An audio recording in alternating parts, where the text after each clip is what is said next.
The three men were laughing, and that was the part that turned his stomach. Not the cruelty, which he had seen plenty of, but the laughter, which meant they were enjoying it, which meant they had done it before and expected to do it again. His name was Elias Cade, and he had not spoken to a living soul in 4 months. And he had ridden into Dustveil for salt and coffee and cartridges, and none of this was his business. He sat on his horse in the middle of Main Street and watched anyway. She was pressed against the wall of the livery stable, a young woman in a dress that had been blue once and was now closer to the color of old smoke. With her hair falling out of its pins and one pin already in the dirt at her feet and her chin in the air at an angle that was not defiance exactly and not performance, but something rarer and more durable. The look of someone who has decided at some point so far back that it has become reflex, that the world is not going to have the satisfaction of watching her go under. The man in the center wore a brocade vest and a silver-handled Colt, and the face of someone whose good looks had been converted into arrogance so early and so completely that the conversion was total. He had one hand flat against the livery wall beside her head. He wasn't touching her. Not yet. The not touching was itself the statement, a careful display of what he was capable of and was currently choosing not to do. And he was saying something to her in a low voice that made the burning in her eyes flicker. Not with fear. With the particular fury of someone who knows exactly how powerless they are, and hates it with a precision that has passed through emotion and come out the other side as something closer to weather, something permanent. To his left, a broad, red-bearded man whose small, pale eyes moved constantly. The eyes of someone who had made vigilance a profession.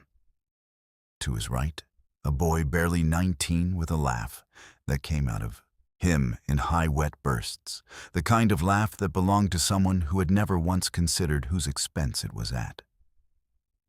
3 townspeople passed on the far side of the street. Not one of them slowed. Elias Cade was a mountain man.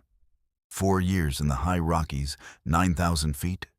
The nearest neighbor 17 miles out. No company but his own, and no complaints about it. He came down once a season. Salt, coffee, cartridges.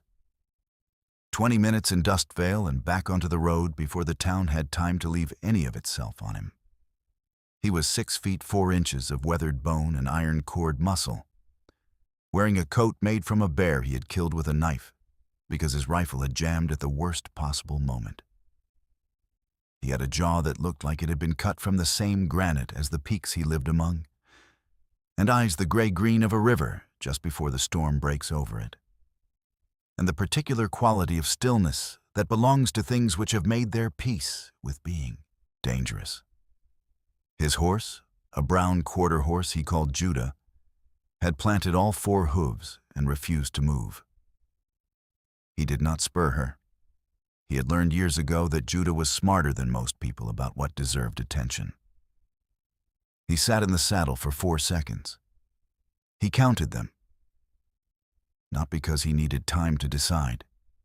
The decision had been made the moment he saw the woman's chin, the way you recognize a thing you thought you'd forgotten how to read. But because he was calculating angles. The boy's thumbs were hooked in his belt and not near his gun. The red-bearded man's right shoulder was turned at a partial angle that would cost him a half-second to correct. Half a second was the most significant variable in his experience. He swung down from Judah, looped the reins around the hitching post in front of the telegraph office, and walked across the street. He walked at his mountain pace, steady, deliberate, not fast. A man who hurried to a confrontation had already given something away before he arrived, some piece of himself that was difficult to recover. He consumed the ground with the economy of someone who had been walking through difficult terrain for so long that the terrain had stopped being an obstacle and started being a vocabulary. The man in the brocade vest was saying, low and close to her face, "You ought to be grateful any man looks twice at you, sweetheart, considering what—" "Morning," said Elias. His voice came out at a particular register, not loud, the way the first thunder is not loud, but carrying the clear announcement that louder was an available option, and he had simply not yet found the occasion for it. All three men turned. There was a beat. That specific half-second that belongs to men who have spent their lives using size and number to establish the terms of things. When they look at something their instincts were not prepared for, and the instincts require a moment to file their report. They looked at Elias Cade, and the report came back. "This is a different kind of problem than we brought to this alley." Elias was not looking at them. He was looking at the woman. She was looking back at him. Her dark eyes moved across his face with the rapid, practiced assessment of someone who had learned young to determine, in seconds, whether a stranger meant harm or something else entirely.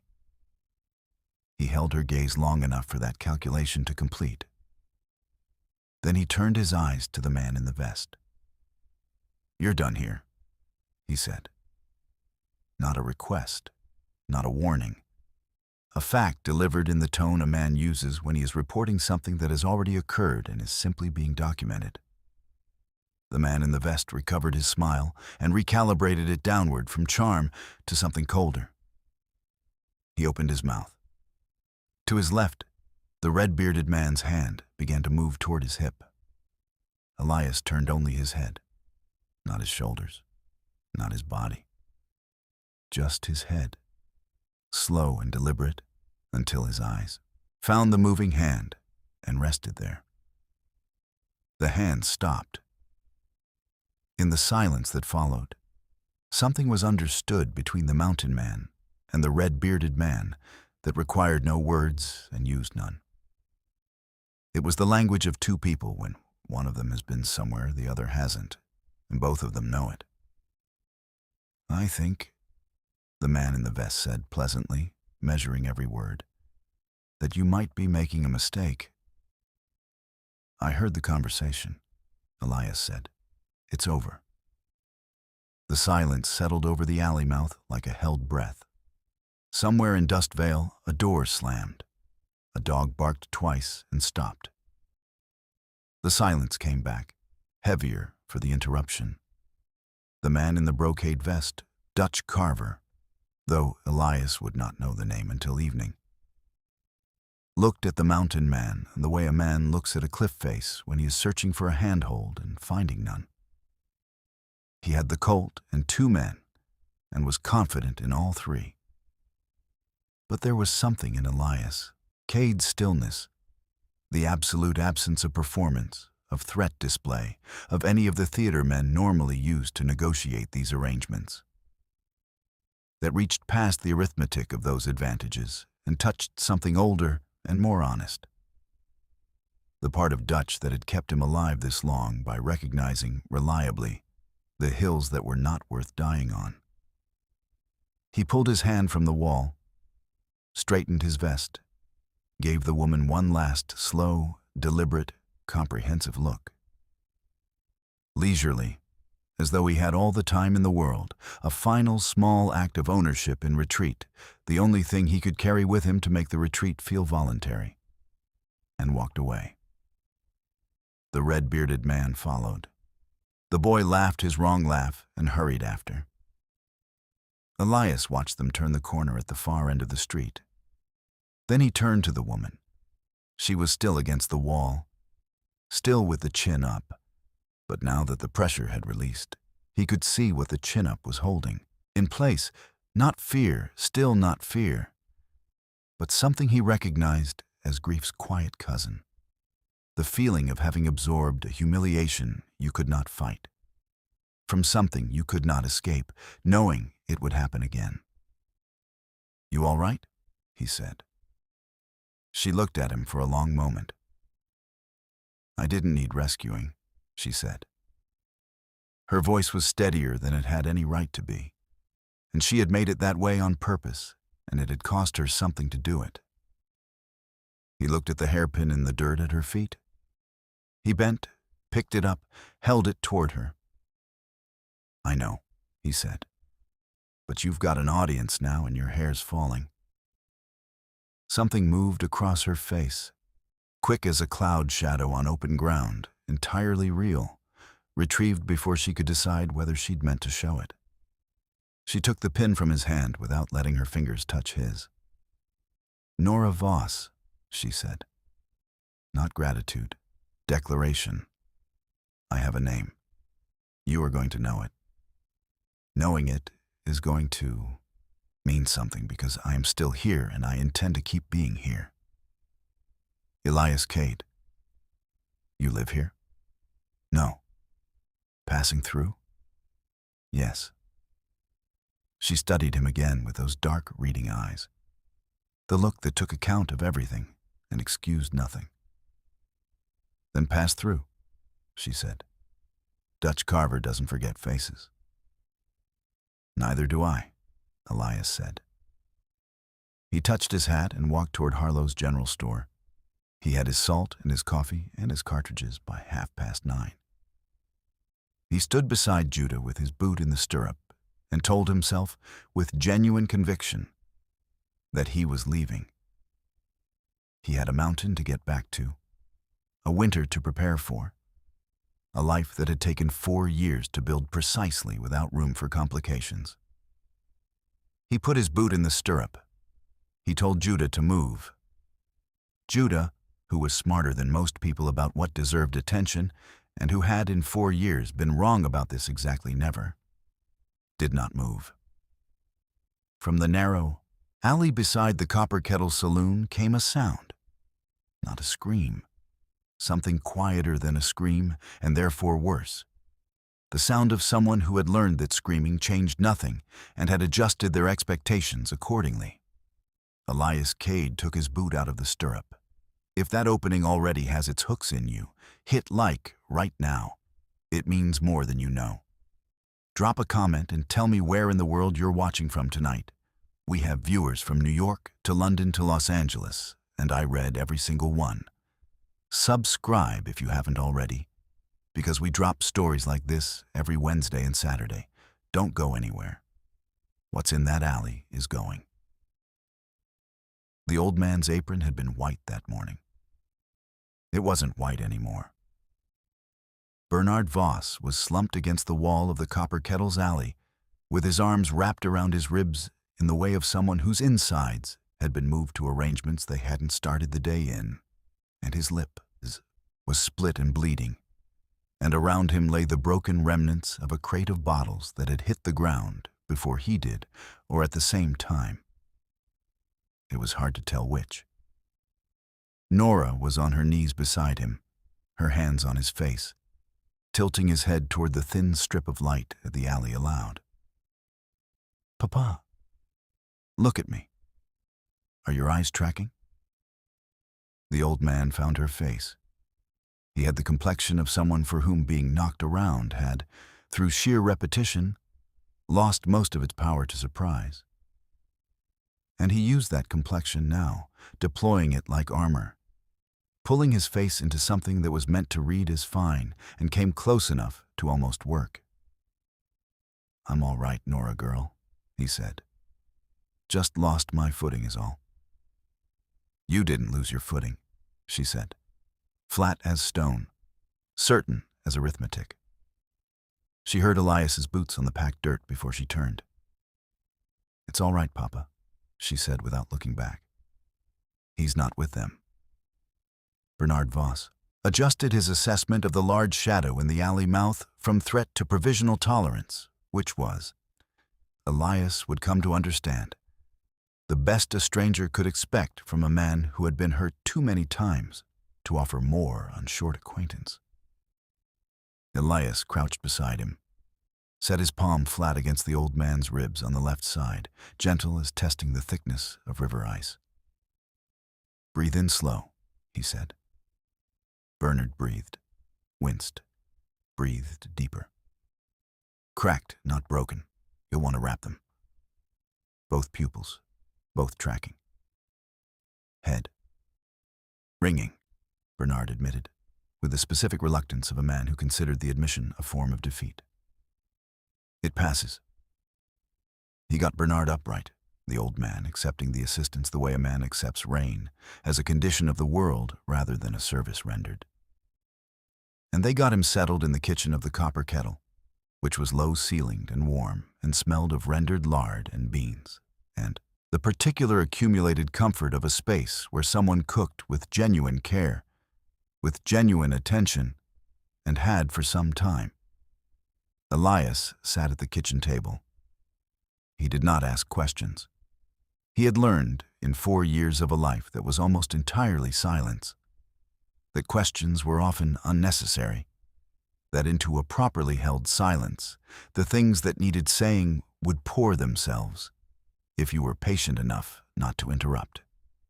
The story came in pieces, some of them Nora's, some of them Bernard's, and some of them in the negative space between.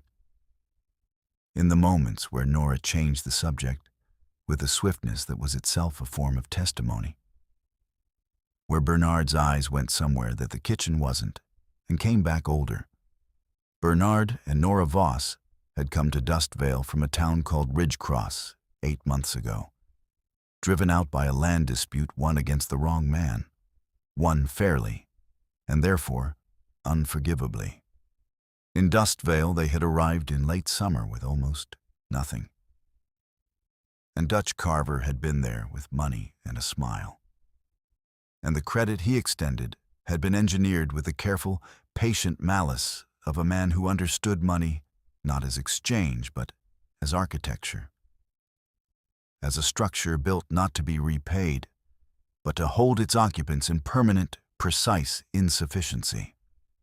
Close enough to free that the cage was invisible, far enough from free that the door could never quite be reached. 8 months. The debt growing. Dutch's interest in Nora, made known through the progressive erosion of distance, never anything that would stand up to language, never anything that could be named and resisted, only the constant slow pressure of proximity and implication. The sheriff who was his cousin's husband, the circuit judge who took his hospitality, the 6 men who answered to him, and the town that had learned, over time, to look at the other side of the street. Nora changed the subject twice during the telling, both times at the approach of something larger. Elias filed the silences away. When Bernard had his whiskey-laced coffee and his color beginning to return, Nora sat across from Elias at the kitchen table with her own cup and looked at him with the reading eyes. "Why are you still here?" she said. A fair question. He gave it the only honest answer he had. "I'm not sure yet," he said. Her mouth pressed into a line. Not displeasure, exactly. The expression of someone who has found something they don't know how to categorize and is deciding whether to put it down or keep carrying it. "Dutch will come back," she said. "What you did in the street gives him reason. He has 6 men. The law here is his cousin's husband. You're one man who came to buy salt." "I know the arrangement," Elias said. "Do you?" she said. Not a question. Still reading. "What do you want?" he said. "From getting out. What does free look like?" She blinked. Of all the questions she had been prepared for, apparently not that one. She looked at him the way you look at a door you hadn't noticed before, that opens onto a room you didn't know the house had. She told him, Bernard's lungs, something wrong in the right one, a cough that had been getting worse for 2 years, that needed a real doctor in clean altitude, and not the dust and smoke of a valley saloon. A train north to Denver. Enough to clear the debt to the last dollar and start somewhere with nothing owed. She named the figure. He named a figure in return. Her eyes went wide. Then, immediately, narrow. The specific narrowing of someone who has learned that the fine print is where the damage lives. I'm not giving it, he said before she could speak. You said what you needed. I was listening. I'll keep records, every dollar. You repay it however and whenever you choose. I want nothing for it. She stared at him. I don't understand you, she said. That's all right, he said. You don't have to. He stood, set his cup down with the careful deliberateness of someone accustomed to handling things he didn't want to break. Lock your doors tonight, he said. I'll be back in the morning. He walked through the saloon.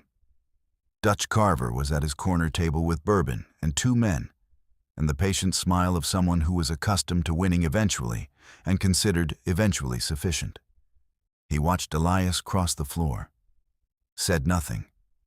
When the batwing doors had stopped swinging, he picked up his bourbon glass and turned it slowly in his fingers. Find out who he is, he said quietly to the man on his left. Find out what he wants with the girl. He took a sip. Then we'll have a proper conversation. That night, Elias lay on top of his boarding house blanket in his boots and stared at the ceiling and was honest with himself, the way the mountain had taught him. The mountain had taught him this by being unforgiving of self-deception in the practical sense. A man who misjudged a trail, misjudged the weather, misjudged his own limitations, paid for it in ways that were final. You learn to look at things plainly. You learn to call things what they were. What this was. He had spent 4 years building a life that had no room for anyone else in it. Not because he was incapable of other lives, but because he had needed this one. He had come to the mountain after Missouri, after 3 men dead and a weight that was theirs to earn and his to carry, and he had not, for the years immediately following, known how to distinguish between the two. He had come up to 9,000 feet and built a cabin with his own hands and stayed. And the mountain had given him, slowly and without ceremony, back to himself.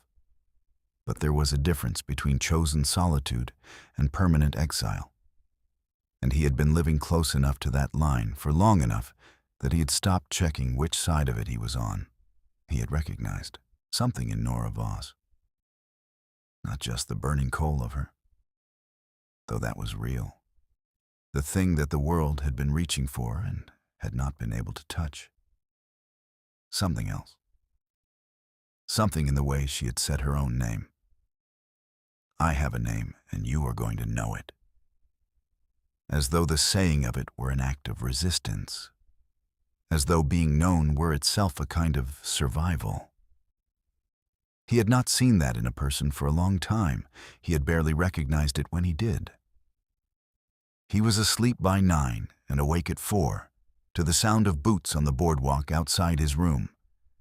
2 sets, moving with the careful quiet of men who wanted to be silent and were almost achieving it. He was off the bed and against the wall beside the door before he was fully conscious, certain responses having been trained by 4 years of wilderness, below the level where consciousness was consulted. He got to the hall before they reached the door at the far end. He stepped into the dark corridor and filled it. The red-bearded man. And a thin man with a scar running from his ear to the corner of his jaw who had not been in the street that morning. Wrong room, Elias said. The red-bearded man looked at him, did his math, accepted the result with the equanimity of a professional who had learned not to take these calculations personally. Friendly town, he said. It is now, Elias agreed. Go be friendly somewhere else.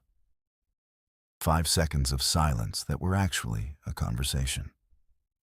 Then the red-bearded man turned and walked. The scarred man followed. From behind the far door, a voice, low, controlled, no tremor. I know you're there. Which one is it? Neither, Elias said. A pause. Cade? Yes. A longer pause. Then 2 words, plain as water, and costing her considerably more. Thank you. Lock it again, he said, and went back to his room. He lay in the dark until the window went gray. Thought about Dutch Carver, a careful man, which was more dangerous than a reckless one, because careful men planned and patient men waited, and the combination of the two had been taking things from people since before this territory had a name. Thought about Bernard's lungs and the debt that grew, and the 8 months, and the silences where the story had changed the subject. Thought about the mountain, the cabin, the specific quality of the silence there, how it would not be the same silence with 2 other people in it. He held that thought for a long time, not resisting it, not encouraging it, just letting it exist in the dark and seeing what it weighed.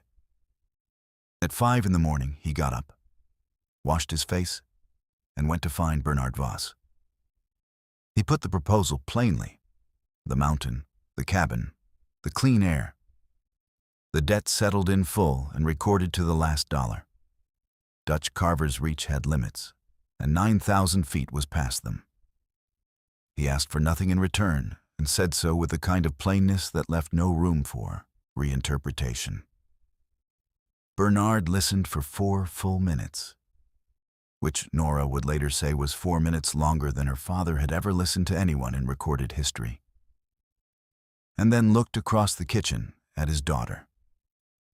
Nora stood with her arms crossed and her chin at the angle that meant she had not yet decided something. She held Elias's gaze for a long time, and then, from the alley outside, came the sound of Dutch Carver's voice, unhurried and close. Dutch Carver just walked back into that kitchen doorway.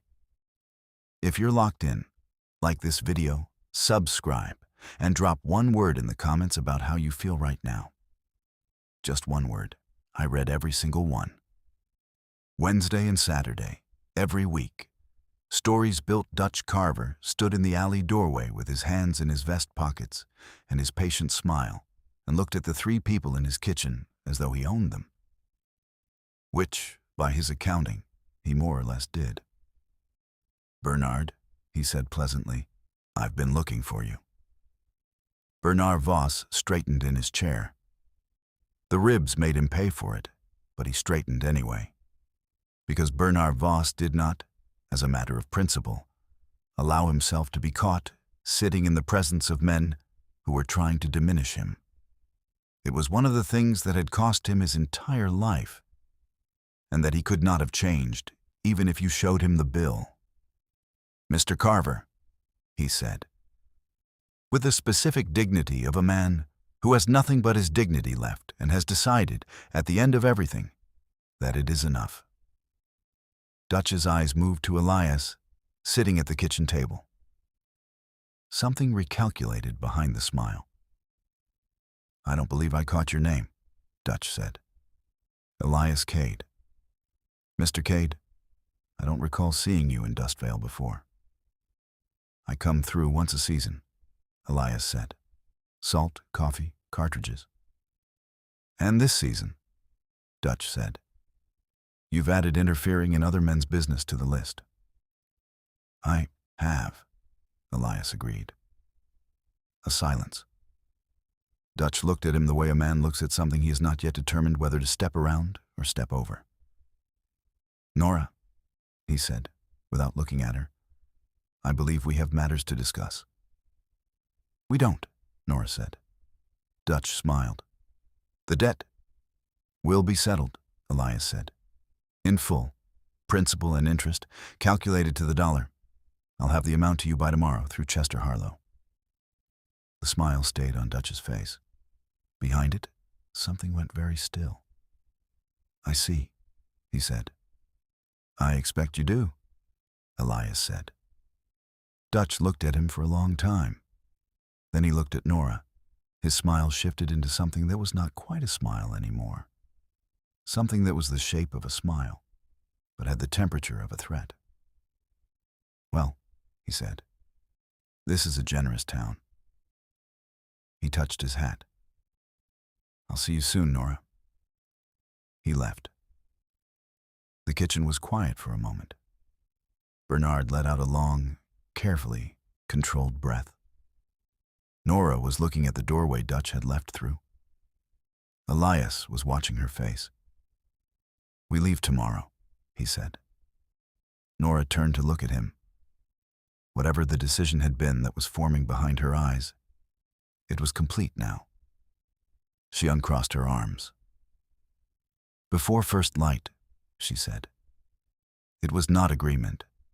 It was the sound of someone who has looked at every available direction and determined which one is forward.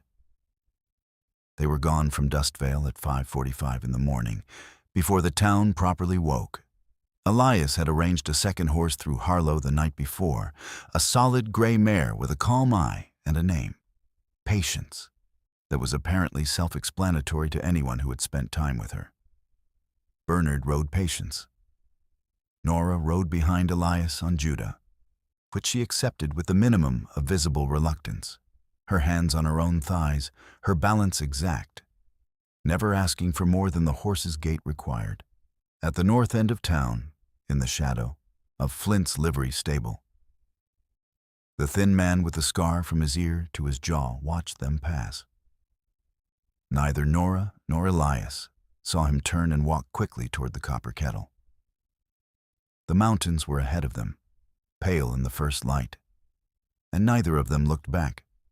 They were 2 hours out of Dustveil, climbing into the lower ridges where the pines came in on both sides and the air began to sharpen with altitude, when Bernard Voss made a sound that was not a cough and not a breath, but something between the two. A sound that Nora had heard before, and that made her close her eyes for one moment before she opened them again. Elias heard it too. He didn't say anything, but his pace changed, not faster, something more deliberate than fast. And Nora understood, from the way the mountain man moved, that he had already calculated the distance to the cabin and the altitude and the temperature, and had already begun. The Bernard is struggling, and they're only 2 hours in.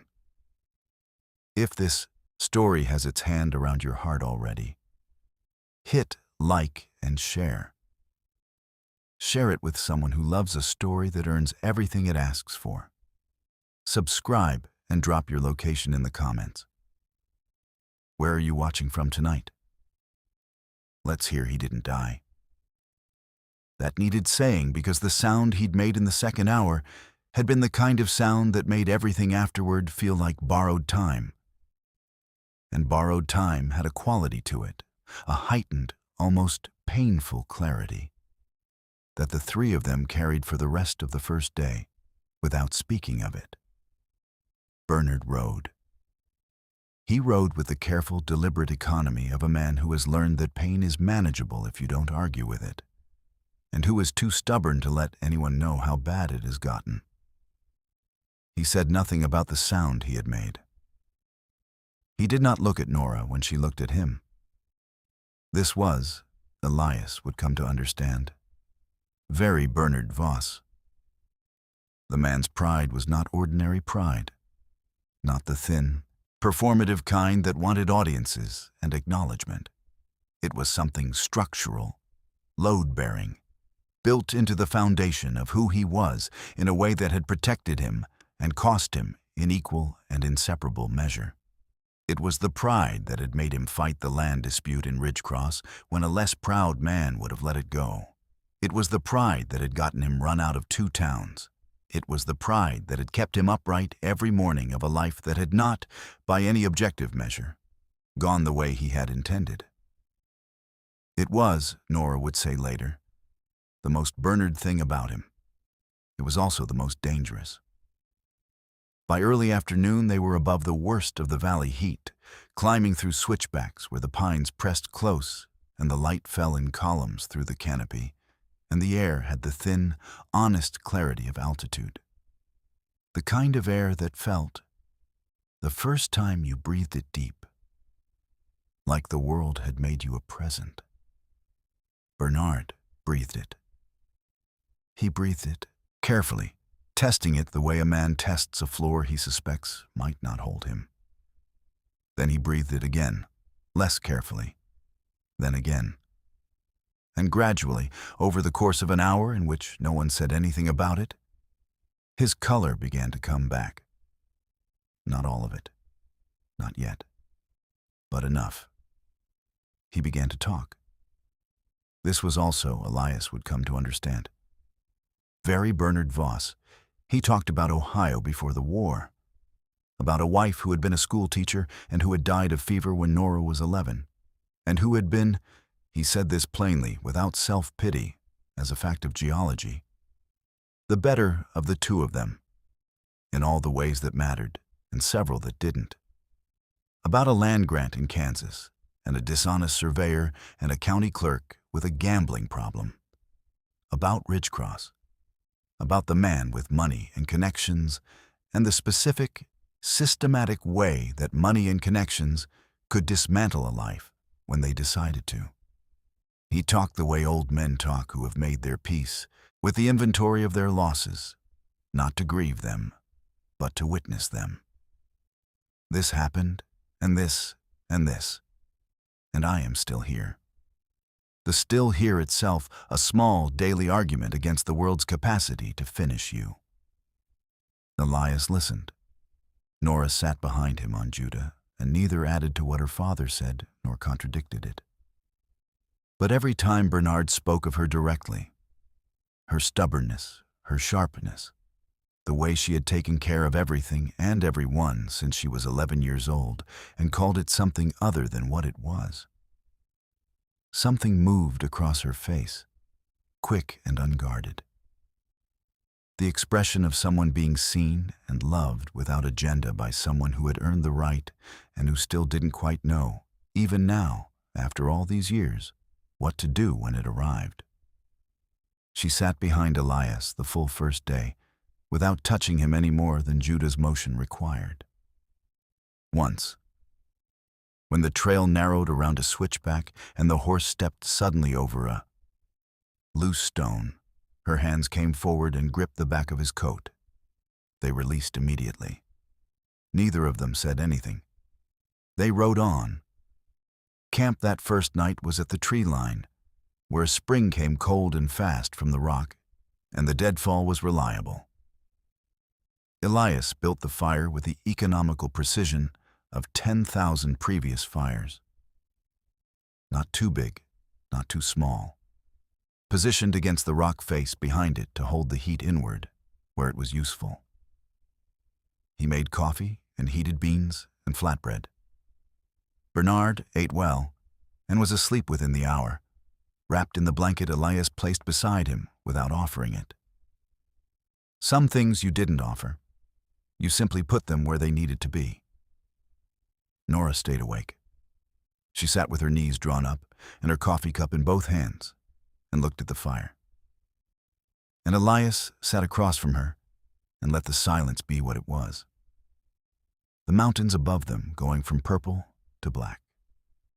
The stars coming in, close and dense the way they got at. Altitude. So numerous they stopped being individual things and became a condition of the sky. The weight of the terrain between them and anything that meant harm. After a long while, "Why are you doing this?" He had been expecting it. He had been thinking about how to answer it with the specific honesty she deserved. Honestly, without reaching for the language she had been trained by experience to be suspicious of. "Because it needed doing," he said. "That's not an answer. It's the only one I have that doesn't sound like something you've heard before."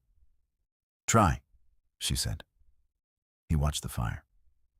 "I've been alone a long time," he said. "By choice, because I needed to be." He paused. "I'm not sure I still need to be."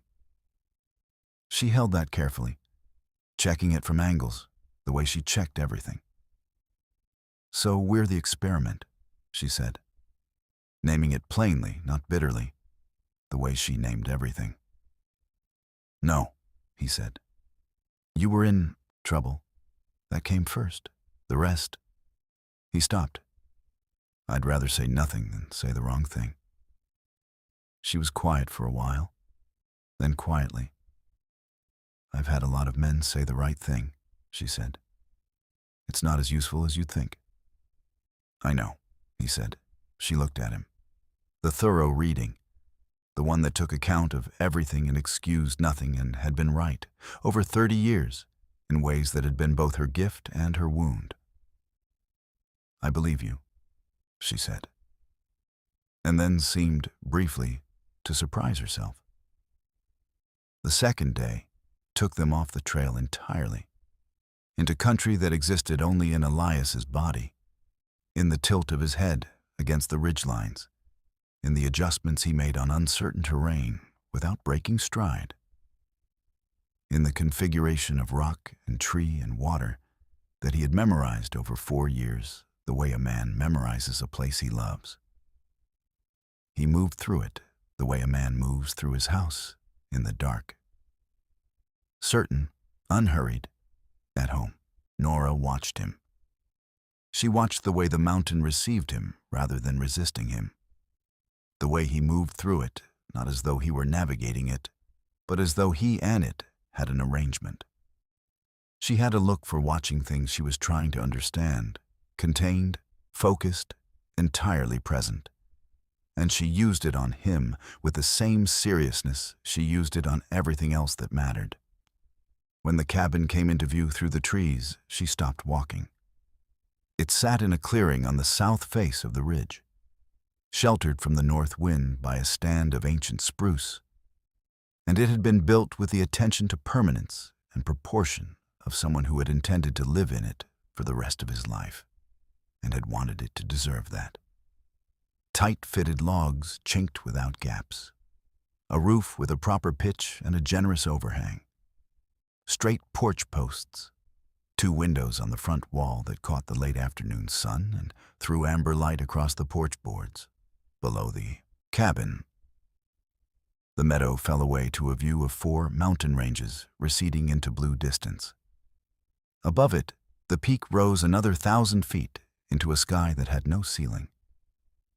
She stood and looked at it for a long time.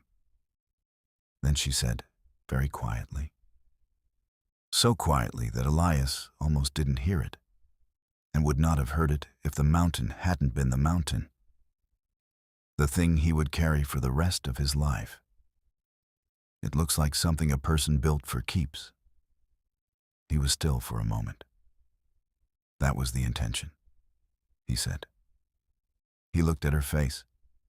He saw just for a moment something he had not seen there before.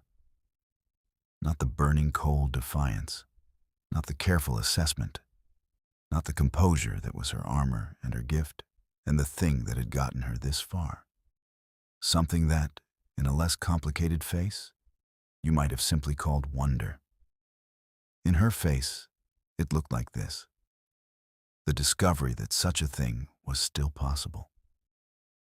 That night, after Bernard was in the loft and Nora was in the inner room behind the curtain Elias had hung without being asked, Elias sat at the table alone and wrote 2 letters.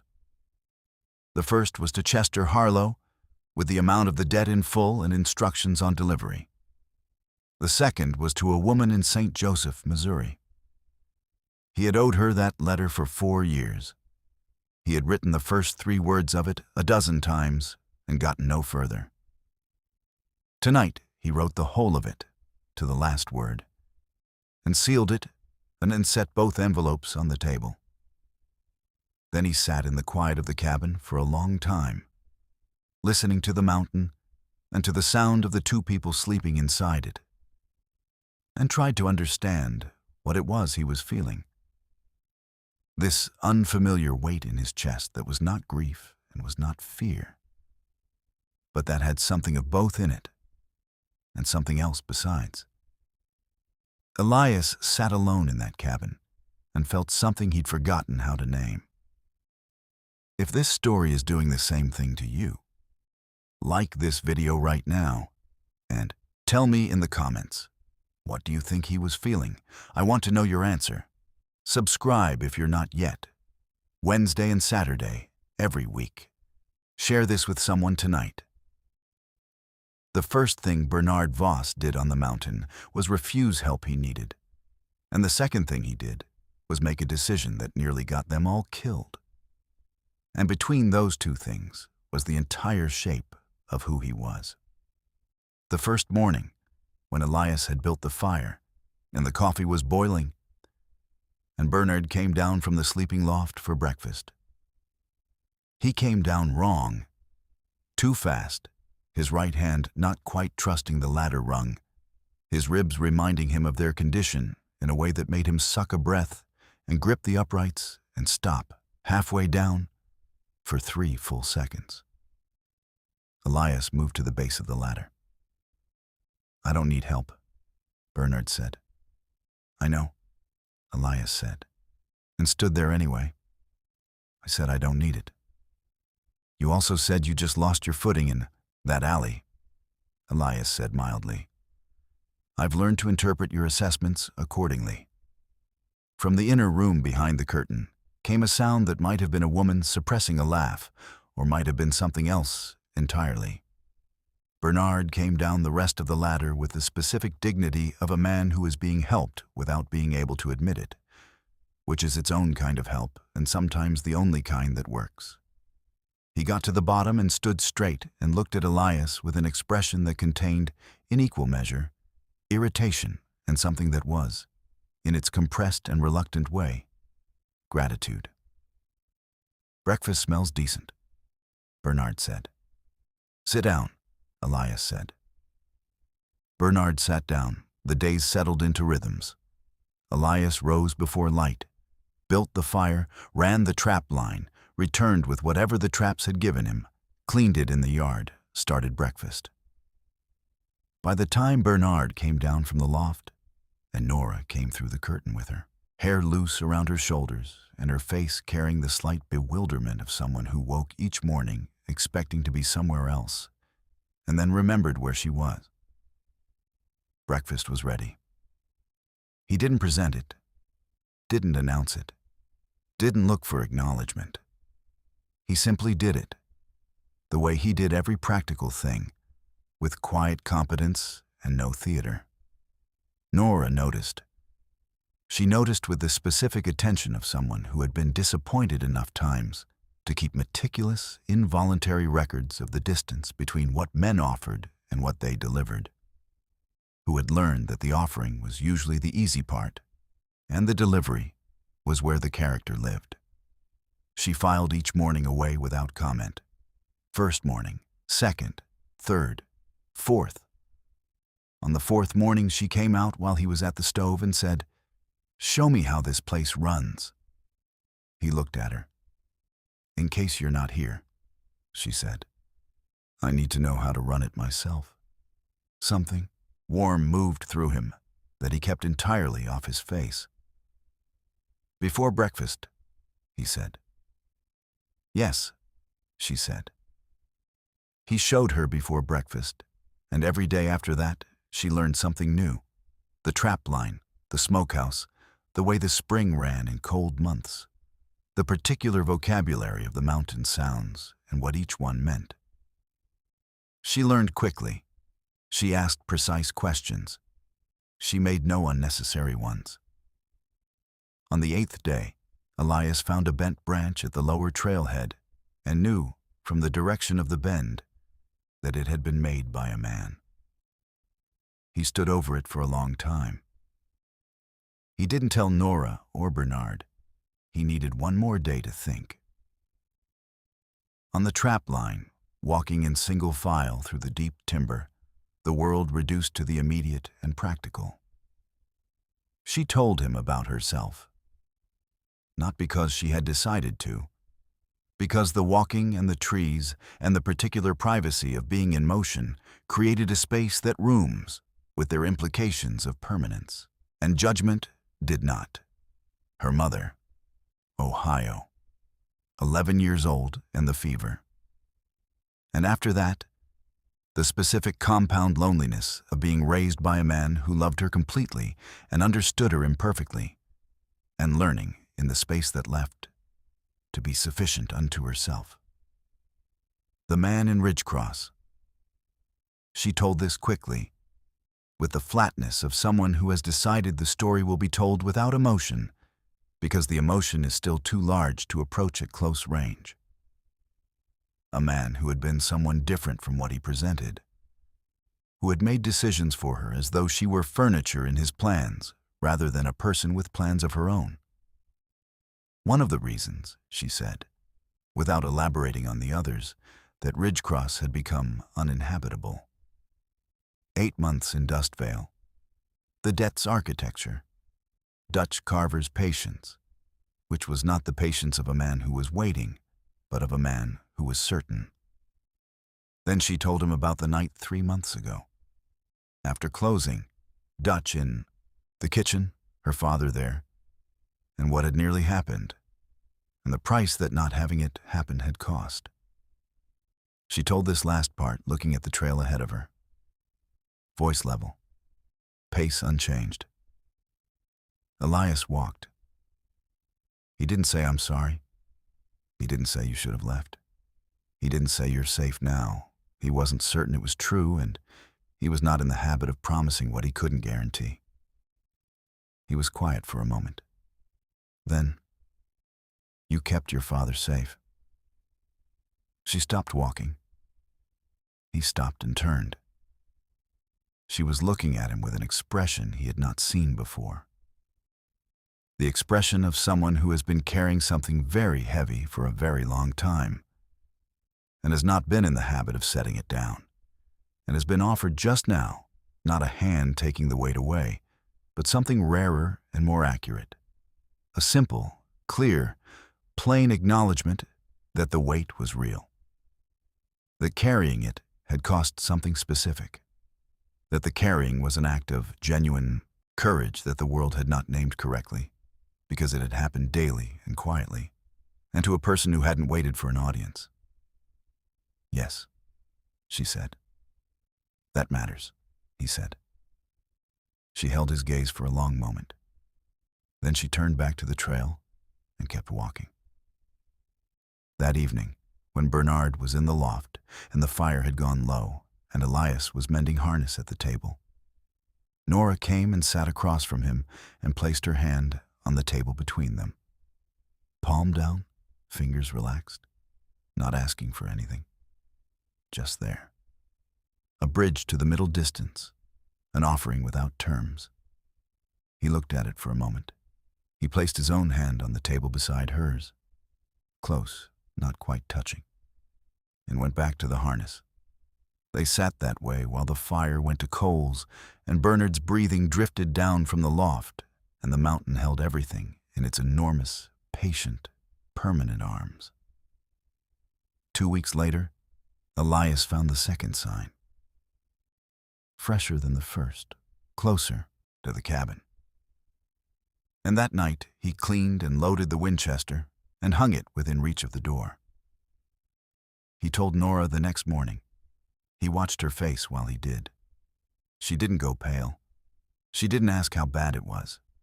She said, "Where do you want me and Papa if they come?" He told her. She nodded once and went to tell Bernard. He could hear through the cabin wall Bernard's response. "I'm not hiding in the back room like a..." And Nora's voice, quiet and absolutely final. "Papa." And then silence. What Elias did not know, what none of them knew, was that Bernard Voss, in the 20 minutes he spent alone in the cabin while Nora was on the trap line and Elias was checking the lower trail, had sat at the kitchen table and written a letter. He had written it carefully, in his best hand, and sealed it, and given it to the Harlow boy when he came up the base trail with supplies. The letter was addressed to Dutch Carver at the Copper Kettle in Dustveil. And, in it, Bernard Voss, who could not endure the weight of owing anyone anything, who had rather be ruined than be a burden, had offered to negotiate the debt directly, man to man. No intermediaries. He had not told Nora. He had not told Elias.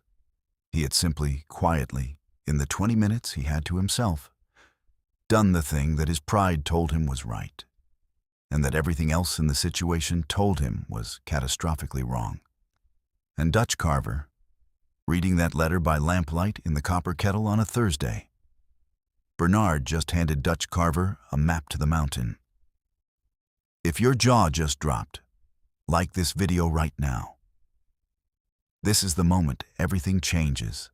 Subscribe, share, and tell me in the comments. Did you see that coming? I need to know. Don't you dare leave, because Dutch is all ready. They came on a Tuesday, 4 of them, and the only reason Elias had any warning at all was that the mountain gave it to him. The way it always gave warnings, not in language, but in the sudden withdrawal of small sounds, the bird at the tree line going silent, the specific quality of stillness that was not peace, but its absence. He was at the water barrel. He stood with the dipper in his hand and listened with the full, calibrated attention of a man who understood the difference between silence and its absence, who had spent 4 years learning the mountain's frequencies so completely that the mountain's deviations from them registered not as thought, but as sensation, a tightening in the chest, a shift in the air. Underneath the bird's silence, hooves on the lower trail.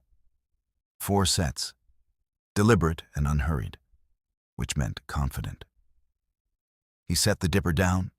He went inside and took the Winchester from its pegs without saying anything. Nora was at the stove. She saw the rifle. She moved immediately, purposefully, no theater, no panic, to the back room to wake her father, exactly as he told her. Not because she had been told, because she was Nora Voss, and Nora Voss had been preparing for this specific day since Dustveil, and she had already decided some time ago how she would behave when it arrived. She got as far as the doorway of the back room. "Papa," she said, "come to the back." From inside, "Is it them?" "Yes." A pause. "How many?" "Elias," she said, looking at him. "4," he said. Another pause from the back room. "I'll get the hatchet," Bernard said, and Elias heard him moving, not the movement of a man going somewhere safe, but the movement of a man preparing to be somewhere dangerous, because Bernard Voss, whose pride was load-bearing and irreplaceable and occasionally catastrophic, was not going to hide in a back room while other people stood between him and something that was partly his fault. "Bernard," Elias said. "Don't," Bernard said from the back room. "Just don't." Nora looked at Elias. In her eyes was something complex. Not quite resignation, not quite admiration. The expression of someone who had spent 30 years negotiating the specific impossible terrain of loving someone whose greatest strength and greatest flaw were the same thing. "Let him," she said quietly. So she took the back room, and Bernard took the porch with a hatchet, standing at the far corner of it where he was visible but not exposed. And Elias went out to the trail. He let them come to 200 yards from the clearing. Dutch Carver, the red-bearded man, the scarred man, and a 4th on a roan horse, a professional, assessed by the quality of the animal and the economy of the man's posture. Hired specifically for this occasion, which meant Dutch had committed to an outcome. Elias came down through the timber and stepped into the trail behind them. That's far enough. 4 horses stopped. Dutch Carver turned with the unhurried grace of a man who had been expecting this moment and had already decided how he would look in it. He found Elias, on foot, 1 rifle, 1 man, and arranged his face into the patient smile. "Mr. Cade," he said pleasantly. "Beautiful country up here." "It was," Elias said. "I received a letter," Dutch said, "from Mr. Voss, regarding a private matter." "There's no private matter," Elias said. "The debt is settled in full. Principal and interest. Chester Harlow has the records." Dutch absorbed this. "So, I understand," he said. "This isn't about debt." "I know," Elias said. "The girl," Her name, Elias said with a quietness that was not courtesy, is Miss Voss. Dutch looked at him for a long time. The deep look, the one that took final measurements, that was deciding something rather than reading something. You're not from here, Dutch said. No. But you're not leaving. Elias said nothing. She doesn't belong to you, Dutch said. She doesn't belong to anyone, Elias said. That's the point. To Dutch's left, the red-bearded man's hand moved. The Winchester came up, one fluid, unhurried movement. Present, the way a fact is present when someone finally says it out loud. The hand stopped. I'll be direct, Elias said. This mountain is mine. I know every foot of it. I heard your horses at 800 yards. If you come back here, any of you, at any time, for any reason, what follows will not be a conversation. He met Dutch Carver's eyes. Dutch Carver had built his life on the structures of the world below. Money, law, connection, the arrangements that kept men powerful in the places where power was traded. He was good at those structures. He had mastered them. But in the mountain man's eyes, he found something his structures had no architecture for. Someone who had placed himself so thoroughly outside the systems of consequence that threatening those consequences produced, in him, nothing. It was like threatening a stone with being struck. The stone was already stone. Dutch turned his horse. But before he rode, before he completed the turn, before the retreat was committed to, he looked past Elias, up toward the cabin, at the porch, at Nora Voss, who had come to stand at the porch rail despite having been told the back room, because she was Nora Voss, and the back room had not been designed to hold her. Dutch looked at her for a moment with an expression that was not his smile and not his cold calculation, but something older and more deliberate. The expression of a man who has decided, in the final moment of his retreat, to take something with him. Nora, he said conversationally, as though they were old friends. I was in Ridgecross last month. Ran into a friend of yours. He paused, the precise pause of a man timing an impact. Thomas Aldred says hello. The name hit her like a physical thing. Elias heard her breath catch from 30 yards away. He didn't turn to look at her. He kept his eyes on Dutch. But he heard it. That one sharp intake, quickly controlled, quickly sealed. And he filed it away, with the same precision he filed every significant thing, knowing he would need to understand it later and that later was not now. Dutch's smile came back, satisfied. He had taken something after all, something that couldn't be paid back or settled in full or recorded to the last dollar. Give my regards to Bernard, Dutch said, and rode. His men followed. The red-bearded man was last. He looked at Elias from across the distance, not with malice, not with anything that personal, and then turned and rode. Elias waited until the trail was empty and the hoofbeats had faded into the lower timber. He listened to the mountain. After a while, the bird at the tree line started singing again. He turned and walked back up to the cabin. Nora was no longer on the porch. She was inside, at the far end of the kitchen, with her back to the room, looking at something outside. The window that was not the meadow, but was the specific middle distance a person looks at when they are not looking at anything. Bernard was on the porch, still holding the hatchet, with an expression on his face that contained, in full measure, the complex of shame and love and helpless fury that belongs to a man who has recognized that his pride has made a wound in someone he would give his life to protect. He looked at Elias. Elias looked at him. I know, Bernard said, in a voice that had gone old and tired and entirely without its usual insistence. I know what I did. I know. Elias said nothing. I thought. Bernard stopped. Started again. I thought, if I handled it myself, we wouldn't be in your debt. I thought. You thought, Elias said carefully, that being a burden was worse than being in danger. Bernard closed his eyes. Yes, he said. It isn't, Elias said. Bernard sat down on the porch step. He set the hatchet down beside him and put his face in his hands, and the mountain man stood there a moment, and then went inside to find Nora. She heard him come in. She didn't turn. Are you all right? He said.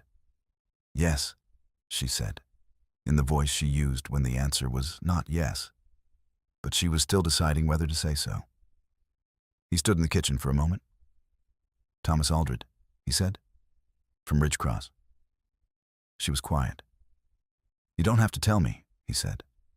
I know, she said. Another silence. The man you almost married, Elias said. She turned then, slowly.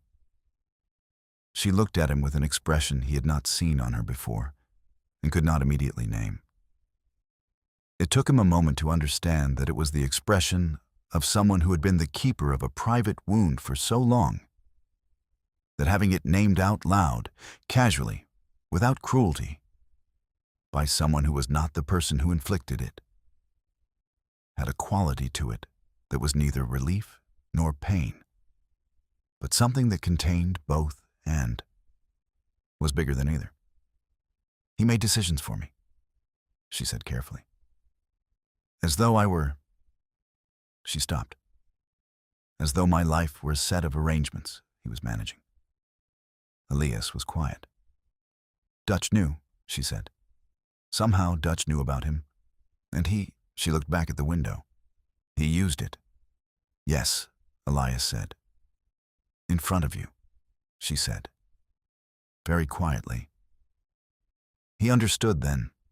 He understood it precisely and completely. It was not the name that had done the damage. It was the audience. Dutch had taken her most private wound and displayed it in front of the one person she had been slowly, cautiously building trust with, and had done it deliberately. And the damage was not in the secret being exposed, but in the specific vulnerability of being exposed in front of the person in front of whom she was most trying not to be vulnerable. It was a clean, surgical thing Dutch had done. Elias stood in the kitchen, and he did not say, "It doesn't change how I see you." He did not say, "You have nothing to be ashamed of." He did not say anything. He simply stood there in the kitchen that had become something over the last weeks, and let her look at him for as long as she needed to. She looked at him for a long time. Then she turned back to the window. "I need a little while," she said. "Take it," he said. He went back outside. He sat on the porch step beside Bernard, and Bernard passed him the hatchet because he didn't have anything else to offer, and it seemed, in its way, like something. They sat there in the October afternoon light, the two of them, while the mountain went about its ancient, patient, permanent business around them. She needed more than a little while. She needed 2 weeks. In those 2 weeks, she was present. She cooked, she worked, she learned the trap line. But the warmth that had been building between them had gone, and the hand that had rested on the table did not rest anywhere anymore. And the evening, silences that had been full, were now simply quiet. Elias watched it happen and did not chase it, and did not explain, and did not ask. He got up every morning at the same hour, and built the same fire, and ran the same trap line, and made the same breakfast, and was, in every particular, exactly who he had been the morning before. And he told himself that if this was all it was ever going to be, if the distance she was keeping was the permanent shape of things, then it was still more than he had started with. And he meant it. And Nora Voss, who had been watching him from behind the cold she had wrapped around herself, heard him mean it, though he had never said it out loud. 2 weeks of cold. 2 weeks of Elias being exactly who he is without asking for anything back. And something is happening inside Nora that she doesn't yet have words for. If this story is living inside you right now, like, subscribe, share. Tell me in the comments. Do you know this feeling? Have you ever watched someone prove themselves by how they behaved when they thought it wasn't working? Drop your answer below. I'll be reading. Don't go anywhere. The next chapter is the thing about Elias Cade was that he didn't perform. Nora had been watching him for 2 weeks. Through the cold she had wrapped around herself after Dutch Carver rode down the mountain carrying her wound like a trophy. And the thing she kept returning to, the thing that disturbed the cold in ways she didn't yet have words for, was this. He was the same, not performing sameness, not making a show of his patience, not doing what men did when they wanted something, that specific, studied, demonstrative constancy that was really just another form of pressure, just gentler, just more deniable, just the same. The fire at first light, the coffee, the trap line run and back before anyone else was awake. Breakfast on the table, the day's work done without commentary, the evening quiet accepted, without claiming it. He didn't look at her differently. He didn't look at her with the expression men used when they were waiting. That particular combination of patience and expectation. The look that said, I am being very good about this, and I want you to notice. He looked at her the way he always had, directly, attentively, and then, when there was nothing immediate to attend to, away. As though the looking were for its own purpose and not for an effect. She had been testing for the effect. She had been watching for the moment when the performance would slip and the real thing underneath would show itself. The impatience, the resentment, the subtle withdrawal that said, I have been very generous with you, and you are not responding correctly. She had seen that transition in men before. She knew its timeline and its tells. It did not come. 11 days, 12, 13. Nothing changed. It was Bernard who broke it open. Not intentionally. Not with any plan. Bernard Voss was not in the area of emotional navigation, a subtle man. And he would have been the first to admit it. It was the 13th evening. The lamp was between Elias and Bernard's at the table, and Nora was on her side of the room with her mending, and the cabin had the particular quality of a space that contained a tension that everyone could feel, and no one was naming. Elias was working on the second snowshoe. Bernard was reading his Middlemarch with the careful, deliberate attention of a man who was not reading it, but was using it as a surface to rest his mind against, while his mind was somewhere else entirely. After a long time, Bernard set the book down. He looked at Elias. Then he looked at his daughter. Then he looked back at Elias. You know, Bernard said, in the conversational tone of a man making an observation about the weather. I spent 30 years being too proud to accept help from people who wanted to give it. And I'll tell you what I got for it. He picked up his book again.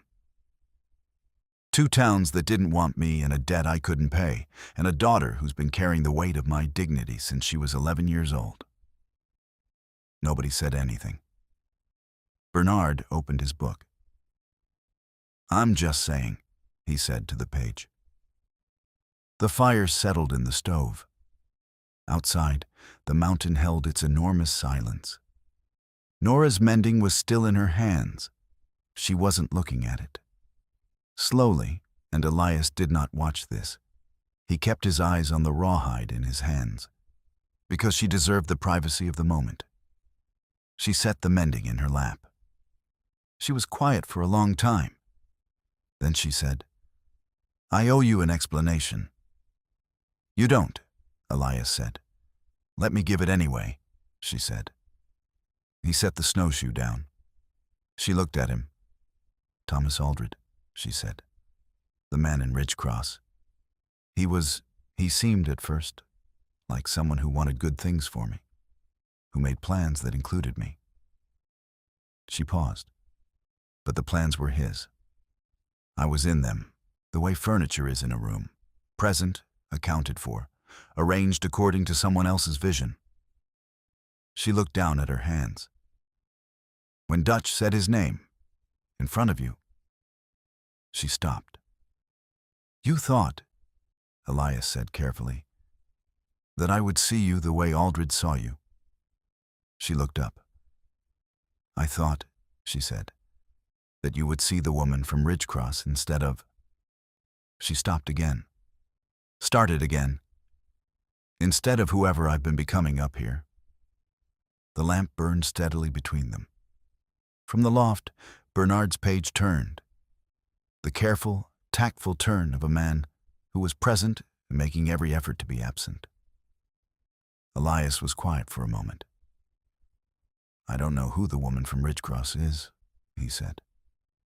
I only know who you are on this mountain, who you've been every morning on the trap line, who stood on the porch with a hatchet when they came up the trail. He paused. I know who you are when your father's being impossible, and when you're not, and when there's work to do, and when there isn't. He paused again. That's the woman I see. Nora held his gaze. The reading look, the thorough, unhurried one. I owe you an apology, she said, for the last 2 weeks. No, he said. Elias, you were figuring something out, he said. People need room to figure things out. I had 4 years on a mountain. You had 2 weeks. He looked at her steadily.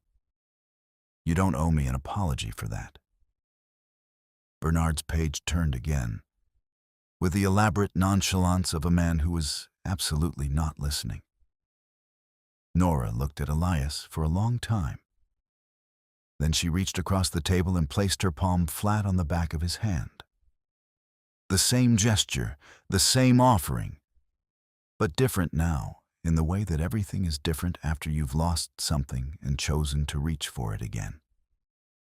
Not a test anymore. Not a bridge to the middle distance. A decision. He turned his hand over, slowly, until his palm was facing up and her hand was resting in it. From the loft, very quietly, Nora Voss turned a page and smiled at it for no reason that had anything to do with Middlemarch. A week later, a letter came via Harlow's boy. Elias read it at the table. His face didn't change. He set it down. Nora was watching. What does it say? Dutch Carver left Dustveil, he said. Took the sheriff with him. She went very still. Someone spoke to the circuit judge before the election. The judge found the copper kettle's accounts. He set his hands flat on the table. Dutch Carver's mountain just got a lot smaller than this one. In the silence that followed, Nora Voss sat down across from him and made a sound he had not heard from her before. Something between a laugh and a breath, private and helpless and clean. The sound of a weight being set down after being carried so long that the body didn't yet know what to do with the unaccustomed lightness of its own hands. Bernard, from the loft, said, What happened? Dutch is gone, Nora said. A pause. Well, Bernard said. Good. That night, after Bernard was asleep and the fire had gone to coals and Nora was still at the table with her coffee going cold in her hands, Elias reached into his coat and pulled out an envelope and set it on the table between them. She looked at it. St. Joseph, Missouri, she read. She looked up at him. You wrote it? Yes, he said. She looked at the envelope for a moment. Then she looked at him with an expression he had not seen before, not the burning coal, not the reading look, not the wonder she'd had on the first day. Something deeper than all of those. Something that had been sitting below them all along, waiting for enough, had been built above it to hold its weight. "Good," she said. And then, because she was Nora Voss, and Nora Voss did not arrive at anything without having traveled the full distance to get Nora Voss has something to say. After everything, Ridgecross, Dustveil, Dutch Carver, 2 weeks of cold, and 1 letter to Missouri, she has something to say. If you need the final chapter right now, like this video so the algorithm gives it to more people who need this story. Subscribe, share, drop in the comments. What do you think she's going to say? She said. I haven't trusted anyone in a long time. Not as a preamble to something else. Not as a warning or a preface or way of managing expectations. Just as a fact, stated plainly, the way she stated everything that mattered. I know that, Elias said. I don't mean... She stopped, started again, more carefully. I don't mean distrust like suspicion. I mean distrust like the ground. Like not being sure the ground will hold. He was quiet, listening. I've been watching you, she said. You know that by now. Yes, he said. I've been waiting for the performance to stop, she said. For the thing underneath to show itself. Because there's always a thing underneath. She looked at her hands. With Thomas, it was ownership. With Dutch, it was... She shook her head. Even with good men, then there's usually something they want back. Some shape they want you to fit. She looked at him. You don't have a shape, she said. That you want me to fit. He was still. I want to say something plainly, he said. Because I don't have another way to say things. And I want you to understand first. Nothing depends on what you say back. Not the roof, not the food, not any of the rest of it. Those things are yours regardless. Do you understand that? Yes, she said. She had already understood that. She had understood it from the second morning, when the breakfast was on the table again without explanation and without invoice. I haven't wanted to be in a place with another person in 4 years, he said. I have wanted to be in this place, with you in it, every day since you arrived. Not to take anything. Not to change anything. Not to... He stopped, found the exact word. Not to arrange anything. He met her eyes. Just to be here. Where you are. The lamp burned between them. Outside, the November snow was falling. Audible in the particular silence it made. A silence that was louder than ordinary silence, because it contained within it the sound of the world being remade, slowly, one flake at a time, into something cleaner. Nora Voss looked at Elias Cade with the thorough, unhurried reading look she had used on him from the first moment in the street in Dustveil. The look that had been right over 30 years, in ways that had been both her gift and her grief, and that she had earned at full price. She read him. Then she stood up from the table and walked around it and sat down in the chair beside him. Not across from him, beside him, and leaned her head against his shoulder with the deliberateness of someone who has made a decision and is enacting it without apology.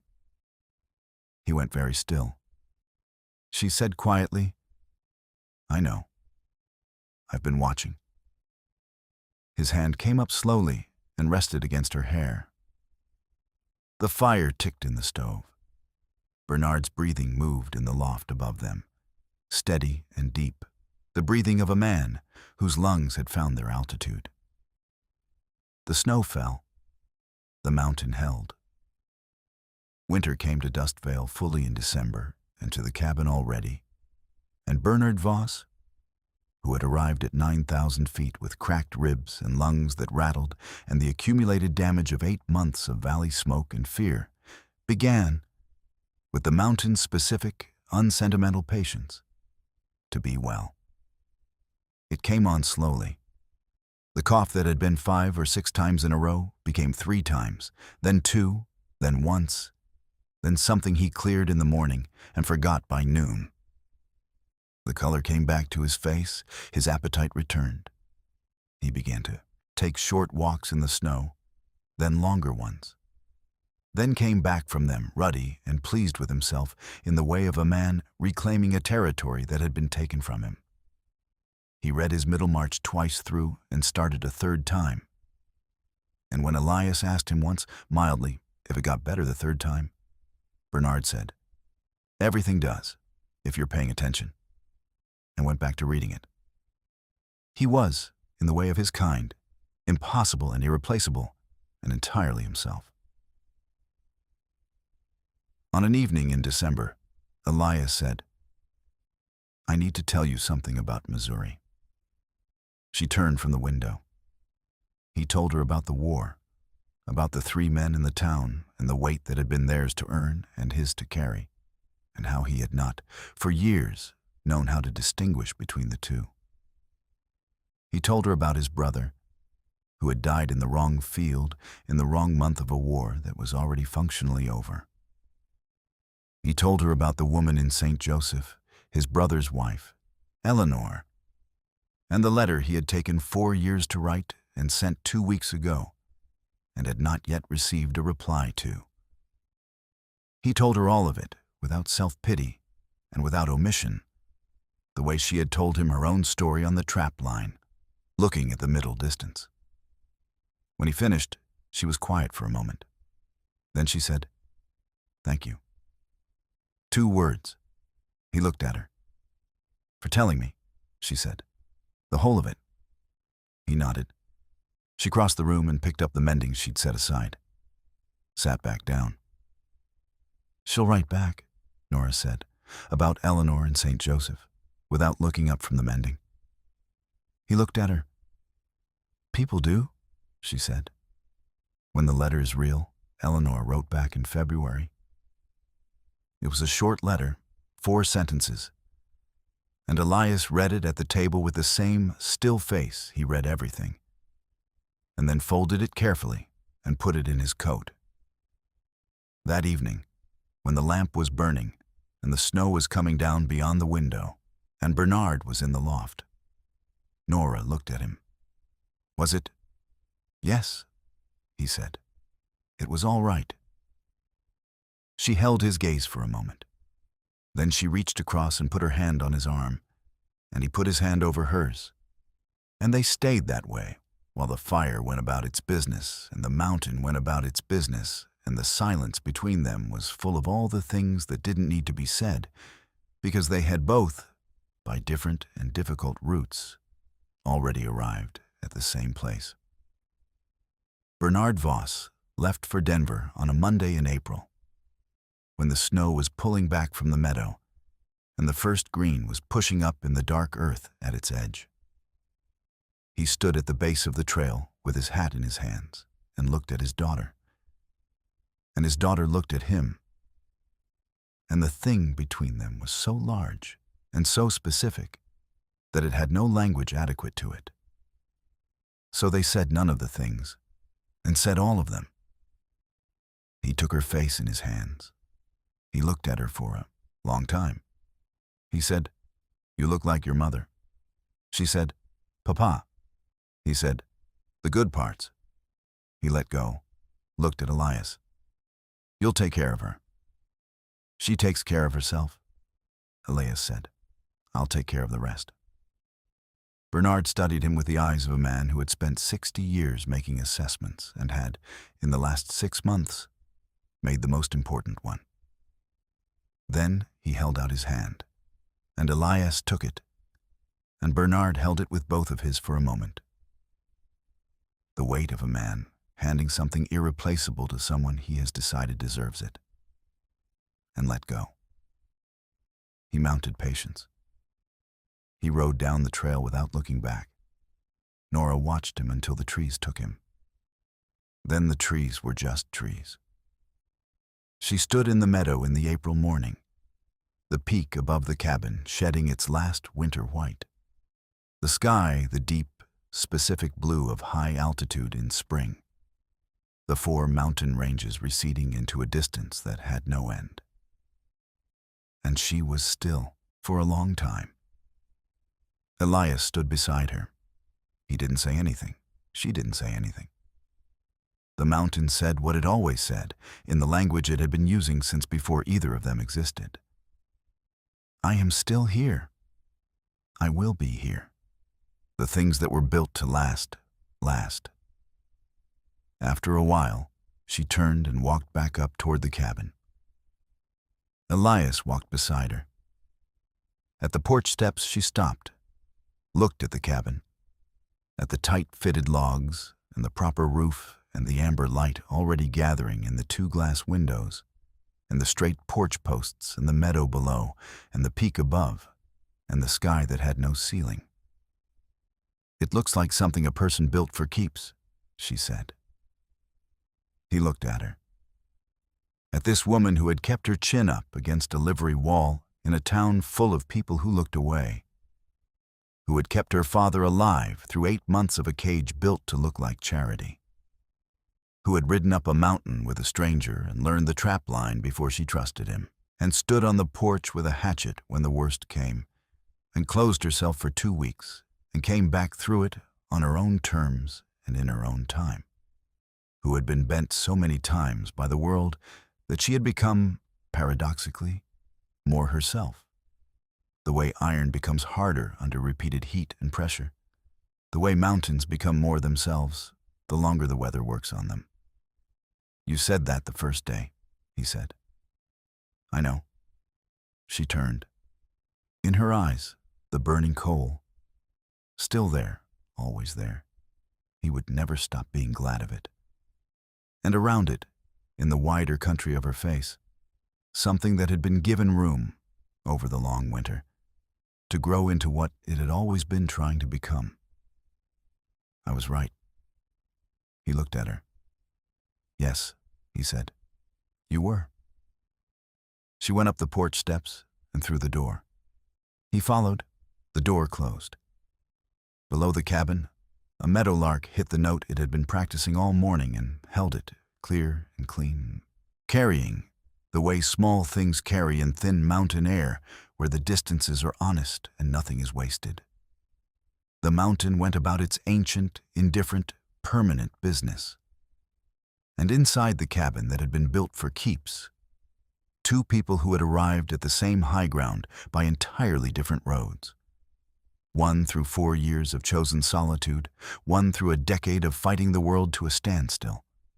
Made a life, not with declarations, not with ceremony, with the fire at first light, with the coffee boiling, with the hand that reached across the table, with the door that was always, now, open. He didn't love her because she was soft. He loved her because she wasn't, and because the thing in her that had refused, on principle, to go out was the thing that made every cold morning at 9,000 feet feel like a gift rather than an endurance. She didn't trust him because he was strong. She trusted him because every single morning, without declaration and without performance, he was exactly who he had been the morning before. That was the whole story. That was all it ever needed to be. And that is the story of Elias Cade and Nora Voss, the mountain man who came down for salt and coffee and cartridges and found, in the middle of a Dustveil street, something worth more than anything he'd left behind. The woman who had been pressed against a wall with 3 men laughing and her chin in the air and her hands shaking, and who had never, not once, not for a single moment in 8 months or in 30 years, let the world have the satisfaction of watching her go under. He didn't raise her up. She was already up. He just stood in the street and made sure the world could see it. If this story found you tonight, if Nora's chin against that livery wall landed somewhere in your chest, if Bernard's letter nearly broke your heart, If the 2 weeks of cold felt like something you've lived, tell me, right now, in the comments, your favorite moment, the line that stayed, one word for how you feel. Tell me where in the world you're watching from. We have people in New York, in London, in Los Angeles, in places I couldn't have imagined when this channel started. And I want to know where this story landed. Like this video. Subscribe if you haven't. Share it with someone who needs a good story tonight, someone who's had their chin pressed against a wall and kept it up anyway. We drop stories every day. Every single one is built to earn your time. Be strong, be honest, and remember, the right person doesn't ask you to fit a shape. They just stand beside you while you become more of what you already are. See you tomorrow.